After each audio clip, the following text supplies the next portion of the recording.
Before we go there, while it's still in our mind, how is that microcosmic orbit? That's what it's called when you send the energy around the body. Remember in Tantra, it's up, up, up through the central channel. In Taoist practices, it's up the spine, down the front of the body, and around in that microcosmic orbit. So, remember to keep the tongue on the roof of the mouth. Were you able to feel the energy flowing through that orbit?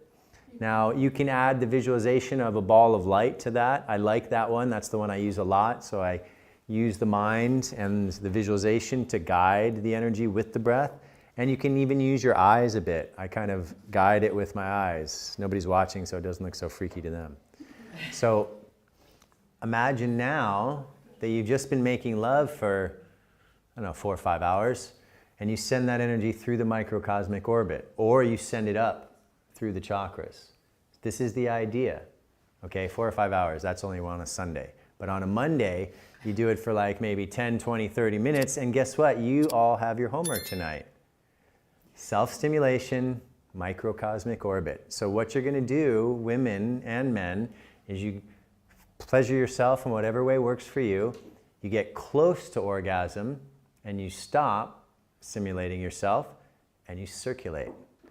And you circulate, and you circulate for a minute or two. Then again, you start stimulating yourself sexually. You get close to orgasm again, you stop, you don't orgasm, and you circulate, and circulate, and circulate. Then you can do that 3 times, 4 times. Now for women, you're encouraged to then go all the way to the edge and then into orgasm. And for men, I'm going to tell you about this tomorrow, don't get mad at me now. You go to the edge, but you don't have an orgasm, and you send the energy through the microcosmic orbit and just see how you feel. Because men, having an ejaculation is fully depletion, right? And I'm going to talk about all that tomorrow in great detail for you for the beginning, and then we move on to the rituals and the sex magic and everything. But for men, learning how to separate orgasm from ejaculation is the path of the tantric man. And don't worry, eventually it turns into something more amazing than you've ever experienced, okay?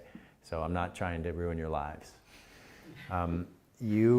Tomorrow or tonight, you're going to do that homework, go to the edge 3 or 4 times, and then circulate the energy. The only issue is if you do it late at night, you might not sleep because you're used to that release and that sense of falling asleep. So maybe do your homework in the morning before class, and you come in like, yeah, it's really good. All right?